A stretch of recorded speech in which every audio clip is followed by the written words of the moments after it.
is the desk on Global Television. Nigeria. Come join Anthony Momodu on television's most compelling and facts-finding talk live show.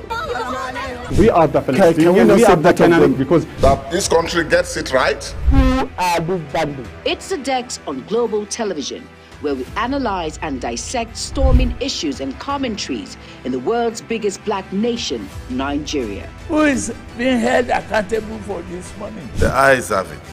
We stay and decide policies and reforms on the Dex. Tune in Mondays to Fridays, 5 p.m. to 6 p.m. on Global Television. Let's stay on the Dex. Is the desk. But the French authorities want to adopt a new immigration law next year. A spokeswoman said the new right-wing government seeks to crack down on immigration. The government's plan to tighten immigration policies and border controls is embedded in what the French government is trying to do as French politics are following this summer's legislative elections that resulted in a hung parliament. That's how I make you welcome to today's edition of the program, The Desk on Global Television. My name is Anthony Momodu.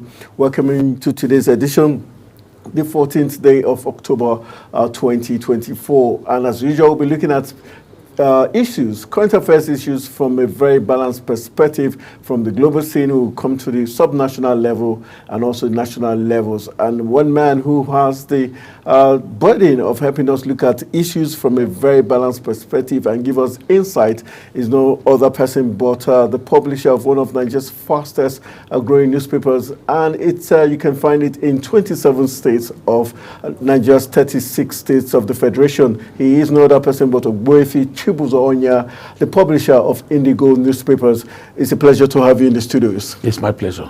All right, let's look at all the big issues making the rounds away from the Gaza Strip. We've got some stories from France where the French authorities want to adopt a new immigration law next year. Let's look at countries deciding to implement new laws. This is a new government in France, and new laws, it means we know that France is one country that has high populations of blacks, especially Africans, French-speaking Africans in that nation. Do you think things are about to change the narrative? Well, globally, everything is changing now. No, nothing is static. Even in America, to start, Trump is still preaching on immigration law. Then, if you get to the UK, the new leadership there is talking on the changes too. In France, they are adopting the same immigration policies and new immigration policy entirely. It is a welcome development if we in Nigeria can equally adopt our own, if we have at all. If French government picks up with the new immigration law, it is going to help them so much. Because one of the reasons they're giving is the fact that the recent attack that occurred in France was allegedly by a Moroccan who is their neighbor. Doesn't that paint Africa in bad light and probably would make it very stringent for Africans? It's just that the governments world over have not looked into the activities of neighboring, this issue of neighboring country or whatever. Let us, even in Nigeria here, if you know what the French government is doing to Nigeria, you shudder. Have you ever heard that Boko Haram killed a foreigner? It is never heard of. You cannot hear it. But if you get to Borno and all these things, it's so peaceful. Why?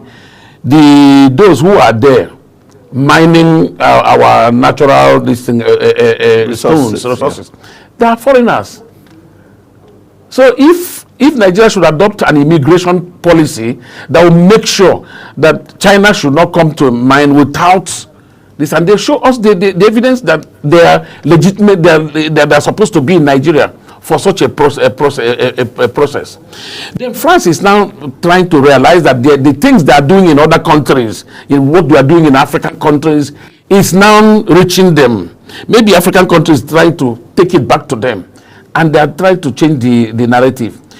First of all, the activities in Nigeria let them check it. We know so much that most of the so-called Boko Haram, whatever in the north, that if we investigate it properly, the French government will be indicted seriously. Is that why it was easy for Burkina Faso and these other countries to insist the removal of the French troops from the country? Yes, it will follow. It will follow. You know, all the Francophone nations, they are going to pull out from France because the way France enslaved them. For instance, you cannot just get anything except if you want to go and get even your money in the central bank, you pay.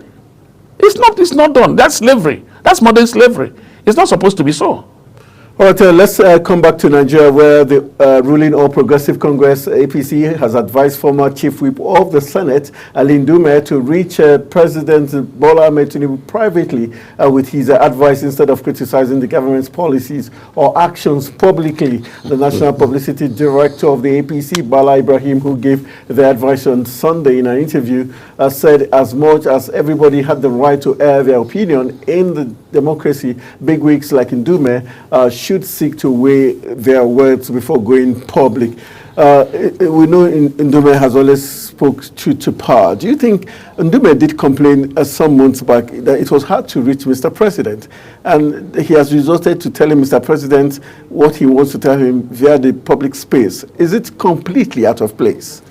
Well, I will say this. First of all, let me start from the left-hand side of this, the answer. When you are eating from the same table with people, you maintain table etiquette.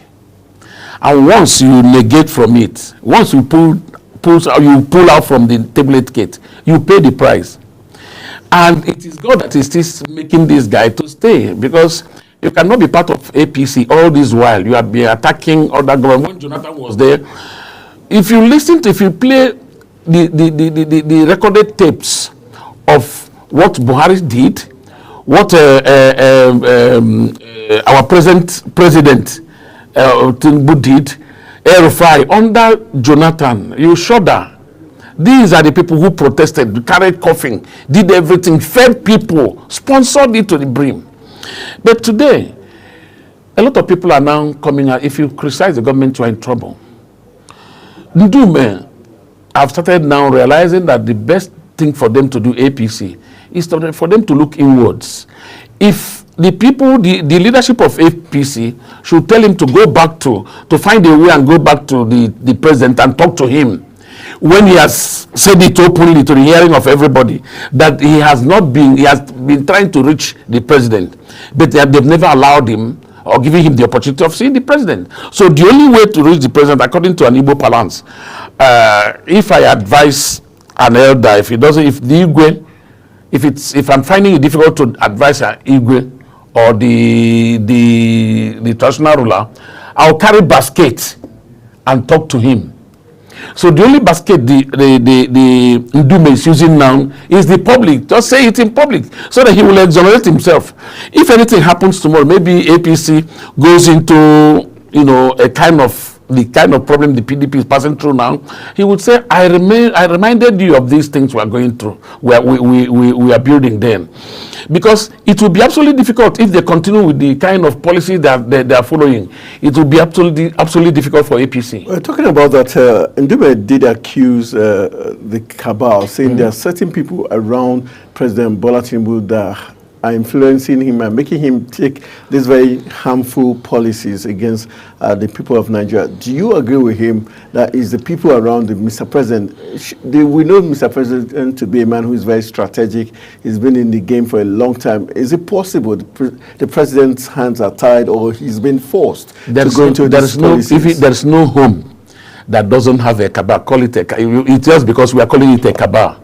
There is no way the president will not have, even when Christ, in Christendom, when Christ was there, he had special people that are so close to him. He has John, he has Peter, he has 4 of them that were so close to him. So there is no way, if you call those people cabal, well, good. Those people belong to Christ. The kitchen cabinet. The kitchen cabinet. Now, if President Bola Ahmed Tinubu has a kitchen cabinet, and the kitchen cabinet is advising him wrongly against his country, he should look at somebody is from there telling them, oh, look at, we are goofing, oh, why can't we get ourselves together again? and starts moving towards the right direction. And the person that are saying it's now, the people are now seeing him as, oh, you are criticizing our government, you are criticizing our government. Well, there must be that one dissenting voice that will make Nigerians know that somebody is talking to the government. That dissenting voice may help the party tomorrow.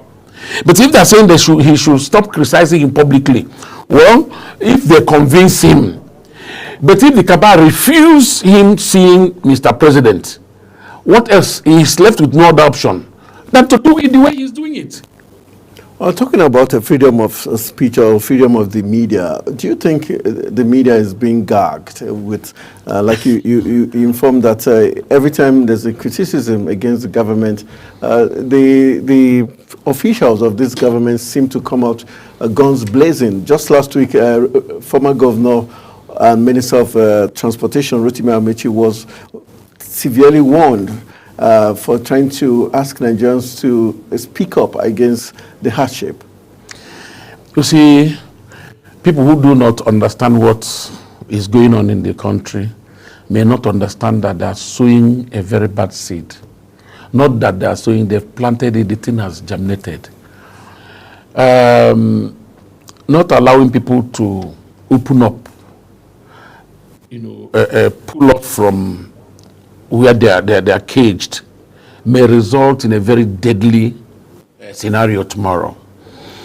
If, just like when the protest came, the government was busy throwing people into, some are still in the detention till today. It doesn't speak well of the government.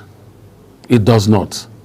If you want everybody to swallow hook, line, and sinker, whatever thing you are doing, that tells you that you are not doing good.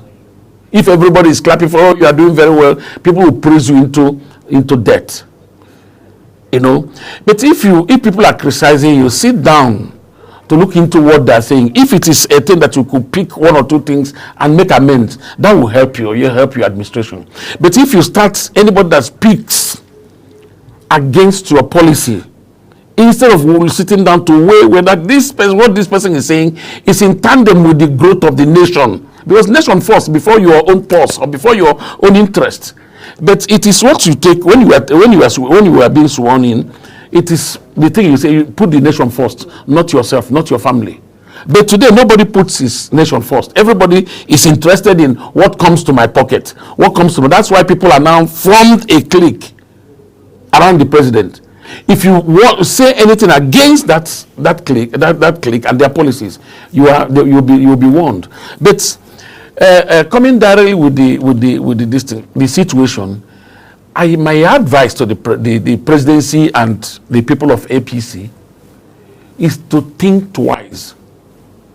A time will come when people will now say, what happened? There was this story in the Bible where 4 lepers, said, if we die, we die. If we stay in this our city, hunger will kill us. Let us go to the Syrians and buy food and eat, or beg them to give us food. If we die, we die. A time will come when, if the things continue like this, a hungry man is an angry man. Somebody who cannot even take care of his family will now say, what am I waiting for? The best thing is government to kill me, finish up the matter. And if it gets to that level, I'm afraid it is that thing we call political cyclone. That's the beginning. The government should try and listen. If you have a listening government and people criticize, you take the criticism home, look into it. Do you think it's because those in power have everything they need? That's why they seem not to understand the pains and sufferings of Nigerians. They've got power, they've got fuel at their beck and call. And so when Nigerians cry out, they seem not to understand or play down how severe the hardship is. You see, when I'll put up a scripture here. I say, when the righteous is on the throne, people rejoice. You see, if they think today that they are better, the condition they see themselves, that tomorrow it will continue that way. Let them check within the pictures in that office. There were people who stayed in that office before. Whether those people are still there. That's the best. You see, there's this policy. If you're a student of political science, that's what we call designing your exit. That's at your entrance. You design your exit. Now, designing of your exit is you come into an office, you look around, and you find out that people have stayed in this office. Then what are you going to do to better the lot of this office yourself, that when you leave, you will be remembered? Oh, this man did this. That's what we are remembering him for. That is what should guide certain people. But if you stay in an office and say, oh, this is my turn, it is time for me to better myself. Whatever I say is final. I won't listen to anybody. A time will come when if you leave that office, you will start regretting a lot of things. If I had known, I'll do it this way. If I had known, I'll do this way. Meanwhile, this person that advised me I should do this one becomes your enemy automatically. So it will be better even if you can buy fuel today, everybody can put fuel at 2,000 naira. I said here some time ago, I said, if you want to know whether there is money in this country, this evening, go to any of the gardens, go to any of the eatery. You see people crushing money. Money is not the problem of this country. The problem of this country is managing our economy. Do we have people that can channel us to the right track? Do we have people that can tell us, oh, these things are... A bottle of beer now is a minimum of 1,200 naira. But people, you get to a garden, you see people drinking 5 bottles. If you doubt anybody that wants to know whether there is money in this country, should go to any eatery and find out.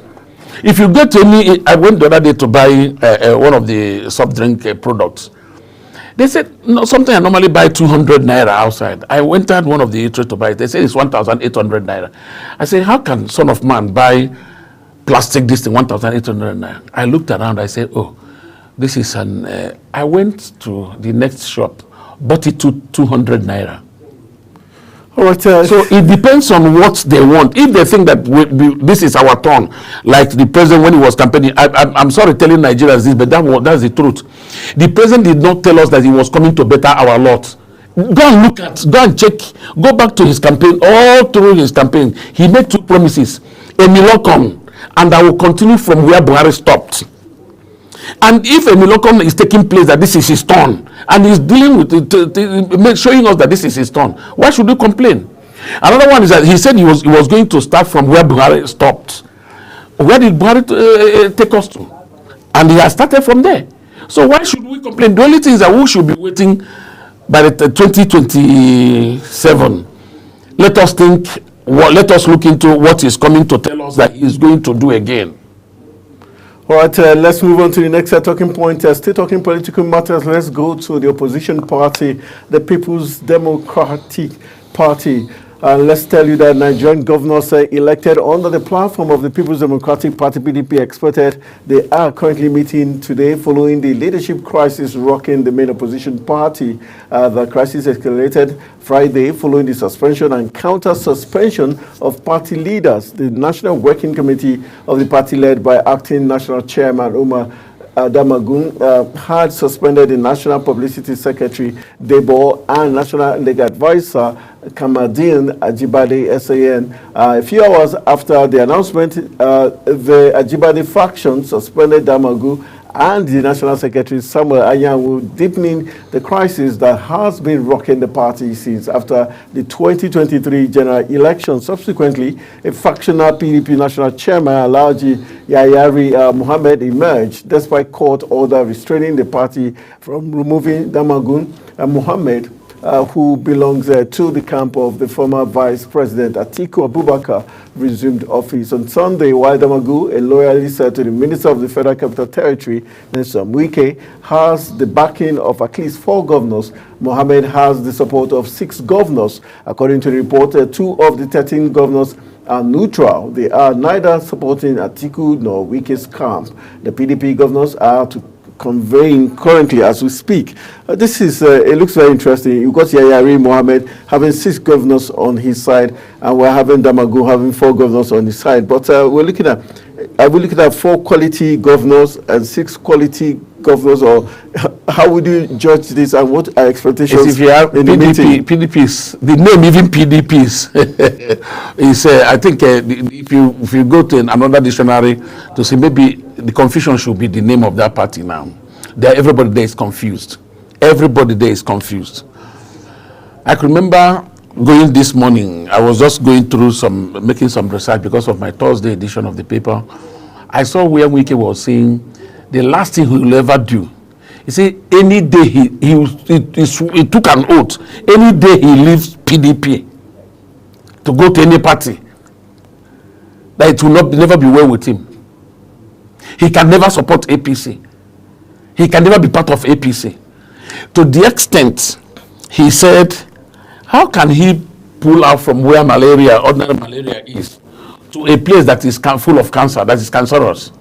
So you no longer listen to some of these our politicians, because they are now trying to prove to us that democracy means demonstrate your crazy attitude towards your interest. No longer government of the people, for the people, by the people, and for the people. It is no longer that way. It is a demonstration of craze for your interest.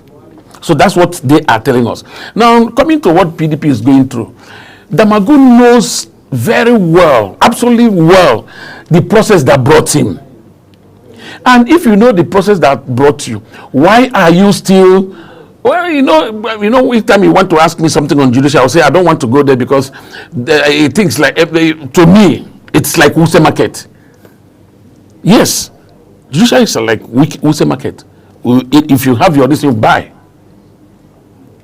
So typical example is somebody stopping the election. But the judge quickly, craftily said the police should not participate. Because he knows that the constitution does not allow any court to stop election.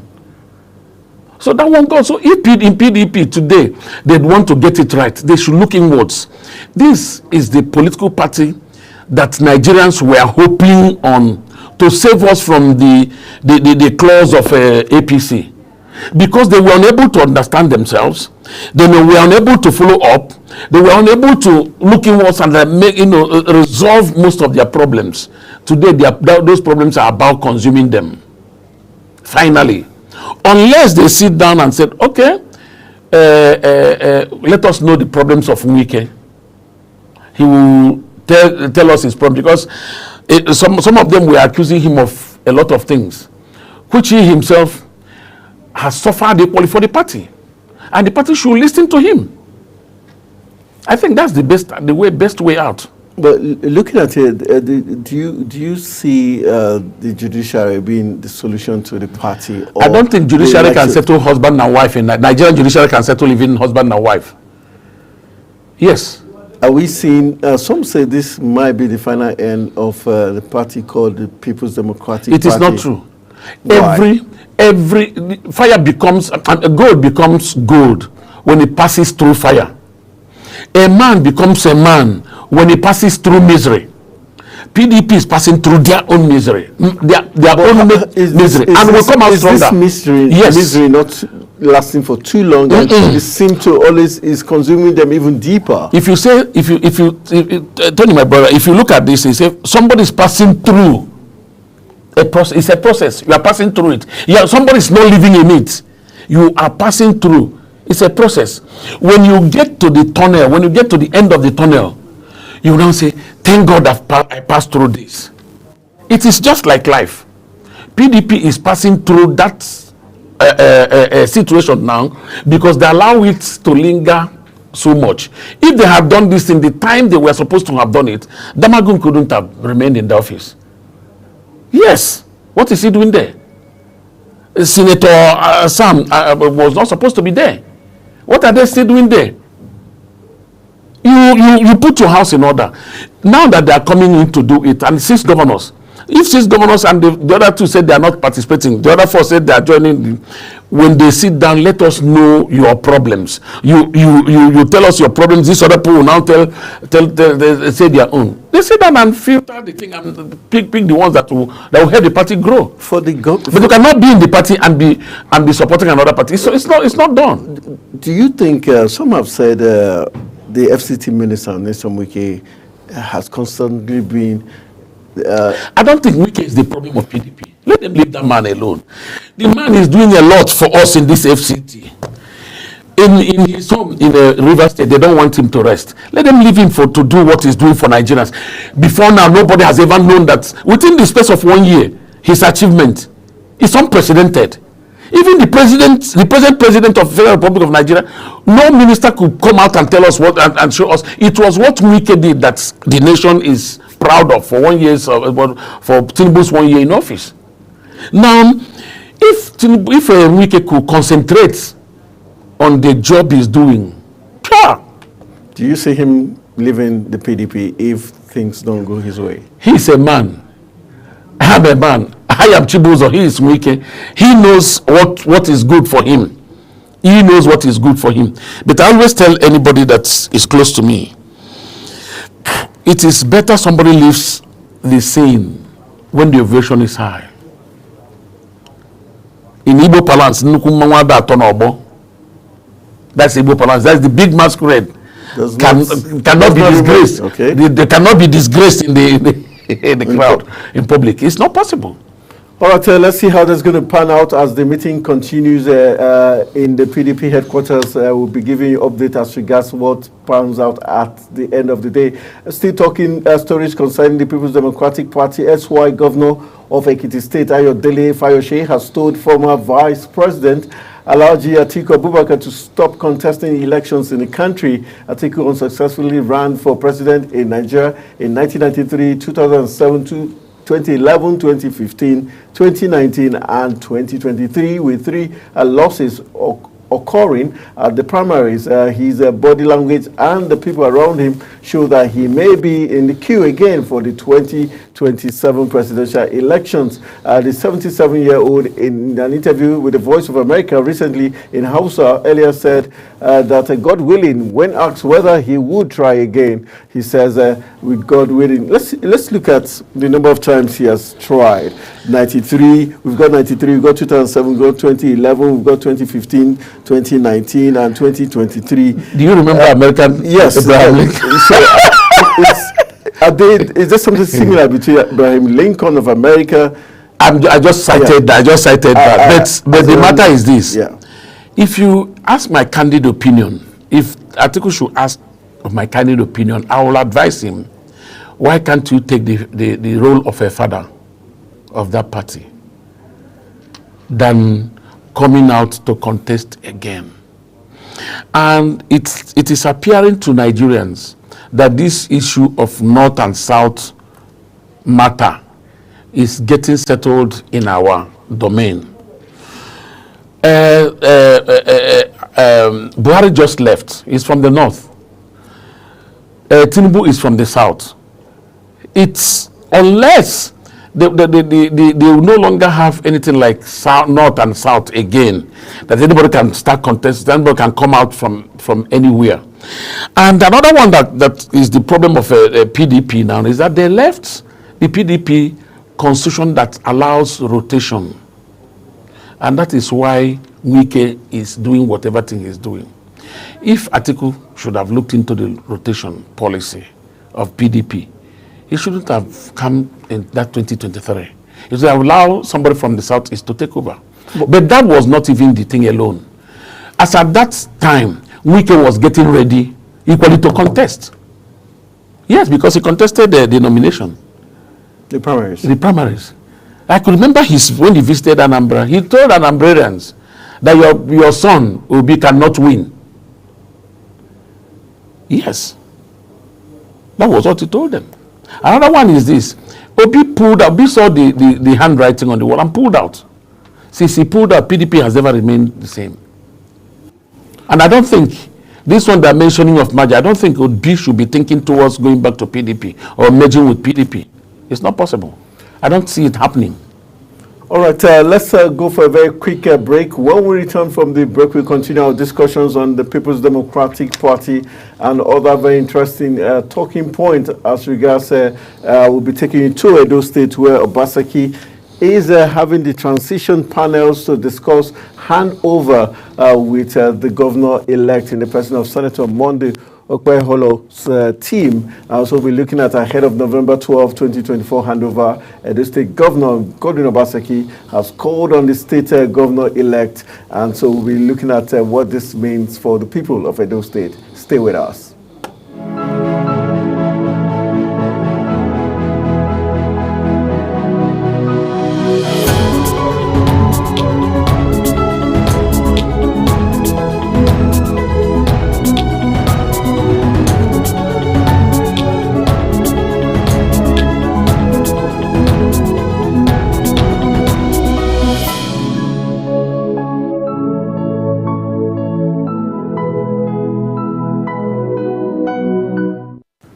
All right, welcome back. You're still watching The Desk on Global Television, and we're looking at all the big talking points in Africa's largest black nation, Nigeria. My name is Anthony Momodu, and I've got the publisher of one of Nigeria's fastest newspapers, talking about Indigo newspaper, where you find them in 27 states of the Federation. He's no other person but Ogbuefi Chibuzonya, who is my guest on today's edition, helping us look at these issues from very balanced perspective. Let's take you to Edo State, where it's the big news that ahead of the November 12, 2024 handover, Edo State Governor Godwin Obaseki has called on the state governor-elect, Senator Monday Okpeholo, to raise a panel to interface with his Obaseki Transition Committee towards the smooth handover of power. Obaseki proposed October 14, that's today, for both panels to hold their first meeting. Okpeholo of the All Progressive Congress won the September 21st governorship election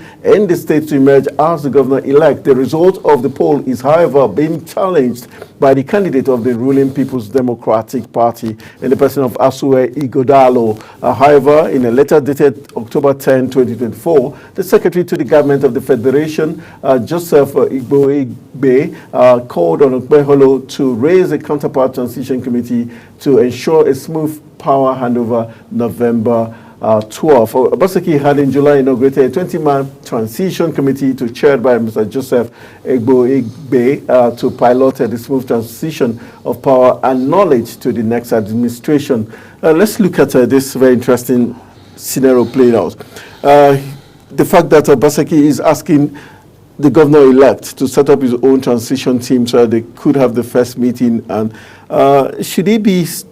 How did you see this playing out, especially with the fact that the PDP is contesting the election and there have been a series of protests to the INEC offices? He's a very good Nigerian. He puts Nigeria first. He puts the life of people first. He puts Edo first before any other person. Because I could remember in one of everybody knows about this, when one of the president of Federal Republic of Nigeria, in one of his campaign listings said, power is not giving.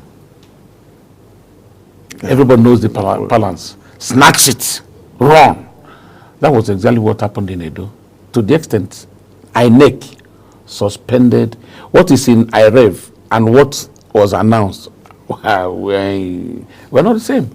So, but if he had decided to, extend an leave to the so-called winner, the declared winner, that's a welcome development. The APC government in this thing in Nigeria and that of APC Edo State should welcome it with two hands. Go to them, set up their own team, and look into the books. That's he has just shown that he's a Nigerian.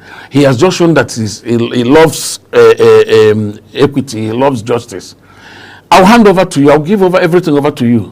While we go to court to contest your seat. But some people are of the opinion that there's something kind of school of thought that there might be something sinister. The fact that he had preset a 20-man panel to work out the transition program way before time, and now asking the governor-elect to also raise his own team. That what he's trying to do is probably by the time documents are passed and handovers are done, in the coming weeks and months after the takeover, there might be something, how careful should the governor-elect be? You are not supposed to be afraid of. You are coming there. You are not going to. This is just to set a panel, set your own people to liaise with my own people for you to come in and take over. For us to give you the books. These are our records. Your people will go through the records one after the other, look at the dotted lines and everything, and tell you this is what they are handing over to us. I don't see any problem. But there. do you think after the handover, if the records do not match, it doesn't make that? Then you now start. It is you now to say, "Oh, this doesn't rhyme with this.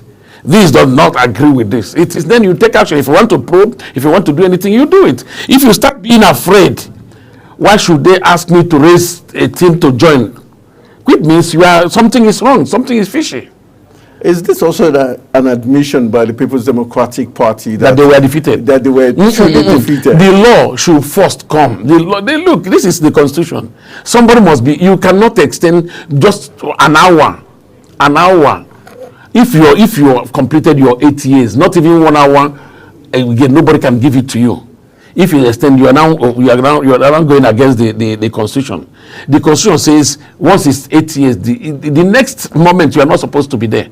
Somebody, this thing abhors a vacuum. Yeah. So what you should do is raise your team, select quality people from your own party, let them liaise with them. There are places they will disagree, there are places they will agree. Let them, once you are handed over, you start looking into those books.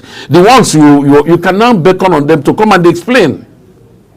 That's very simple. All right, let's see how it plays out in Edo State. Both teams are meeting today for the first time. The Obaseki-led government, outgoing government, and Senator Monday Okpeholo's transition team already meeting in Benin City today to iron out issues on how the transition would be smooth. All right, let's move on to the next talking point. The House of Representatives has taken initial steps to provide free internet services in selected public places for Nigerians. This follows the passage of the bill last week during its first reading, titled An Act to Provide the Legal Framework for the Free Internet Access Programs in Selected Public Places in Nigeria and for other related matters, sponsored by Abubakar Kusada, the representative of Kankia, Ngawa, and Kusada Federal Constituency of Katsina State. Let's look at this move. Do you think this move is publicity stunt? If you look at the fact that selected public places in Vietnam, internet is everywhere. It's wherever you go. All you need to do is just access the password, which is always written for you to have. Do you think Nigeria is of age, or this is just a public stunt? Thank God it's coming from a northerner. Before now, I can remember in 2003, Obasanjo wanted to make all the public schools, to computerize all the public schools. But this is selected, not even for Good. That's why I say it is coming from a northerner. I so much appreciate that. I so much love what he said. Even if it is only within the schools, hospitals, and whatever, let us start from somewhere. And if I tell you, if the National Assembly could pass that bill and enforce it, let it start from somewhere. It will equally help our younger generation to start doing something, to start competing favorably with the other. We are talking of this is the age of AI. But are we being realistic? Are we not putting the cat before the horse? Yes, where the power is not stable, internet connectivity not stable, hardship, insecurity is the order of the day. Let me put it this way. You see, when INEC was about taking the issue of the card reader and beavers and card reader, when INEC was about introducing it, they said, oh, but they forgot that NUC, University Commission, has JAMB has a system where they no longer allow you, wherever you are, your exam is via the internet, via the computer system. Computer-based this thing. So if we are introducing this now, even if they cannot extend it to other areas or make it public, if we cannot, because I believe so much as if they generalize the thing, it will start generating generating this thing for Nigeria. But if they want to make it only for schools, free for schools and for hospitals and for selected places, that is a welcome idea. It would be so nice that if your child is in the university or is in secondary school or even primary school, you will no longer be talking of asking the child or going to recharge your tablet for the child. Once he gets to school, he downloads whatever thing he wants to download. The only thing is that you know the kind of things they should start downloading. So if the National Assembly can pass that bill, it's a welcome development. Okay, in the section 1 of the bill, it says that no fee should be collected. How true can we trust all this? Yes, you go to the Nigerian police stations, you see bail is free, but we know that bail has never been free. There's nothing that will be free within the police circle. Absolutely nothing. Why? Even when the law says it should be free. I said absolutely nothing. Do you know why? We are still doing master-servant relationship. That is what the British government bequeathed to us. Unless any day somebody will come, a revivalist will come and say, let us revive the police station, Nigerian police, and remove a master-servant relationship. What I mean by master-servant relationship, let's the president said, go and arrest this person without his station. They will not ask anything. Nobody will investigate. They will go and do it. The master has spoken. Let somebody who has money more than you, one businessman that have gone there to give them 50,000, they will arrest you whether you like it or not. They will not even say, let us investigate this man and know what he has done. So if in this aspect, the National Assembly will pass a bill and say this should be done to our talking point. We know that the NCC and the National Information Technology Development Agency, NITDA, these are the two bodies that have been given the task to decide which public places, institutions that should benefit from this.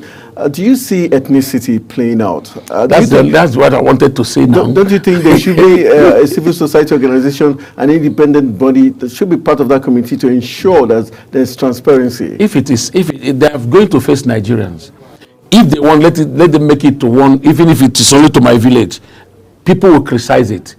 And it will get back to the National Assembly. The primary school, the schools, government schools, or just schools, anywhere you have school, it should be free.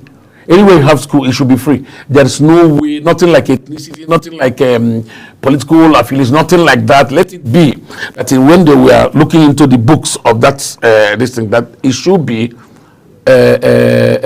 for the selected public places. And let it be done. What's your take as regards the monitoring and supervision to ensure that even the issue of the cybercrime we're having, the fraud, internet fraud that is going on, that it will not escalate, rather it will be, tackled? You see, if we start looking at the ugly side of every policy, we'll never introduce a policy. All right. Because for you to eat Gary, hot water must kill it. You must use hot water. Another one, another aspect I wanted us to look into, only we don't no longer have time, is this CNG matter. Nigerians don't know the other side of CNG, the hazardous nature because of the bad roads. Because of the bad roads. And not only that, the cars we are using, the AC, most of them, 95% of the ACs are not working. Of the cars, their AC is not working. And when you are using it, one day it will explode. All right, a very sad commentary, but we're going to get into that matter in one of these days. Let's look at the last story, and it's of importance to us. The chairman of the Nigerian Diaspora Commission, Abike Dabiri-Erewa, has expressed strong disapproval of the treatment of meted out to the Super Eagles of Nigeria by Libyan authorities ahead of the 2025 AFCON qualifying match. She decried the situation as despicable and a violation of the diplomatic protocols, urging immediate intervention by the Nigerian government to ensure the safety and dignity of the Super Eagles. Let's look at the Libyans did complain that they were taken through the forest to get to the to Uyo for the match, and probably this is a revenge mission by them. How do you see this playing out at the end of the day? And should the government be very ruthless? Well, I love what Abike did. At least he has shown us that she has been doing wonderfully well in that office. And Yusuf Tuga has invited the Libyan envoy. Yes, you see, the matter is the Libyans are very wicked. How can you don't want these people to enter where they will eat? The punishment is to that level, to that extent. They were confined in an environment. How do you expect them to come out to them and play you? I'm advising even the Nigerian government. So I think I heard that they should be on their way back home. The match, they will no longer play the match. Let this match be played, because what CAF should do is to put it in a neutral ground. Let everybody come. But was that play. the best move to withdraw the Super Eagles from playing? Yes, that's the only way to. That's the only way out. That's the only way out. Those people can plant bomb there and they eliminate them. You can't do it. They'll tell you we don't know the people that did it. Maybe it is any of their the fans that were, maybe he was angry over the way they complained they were treated in Nigeria.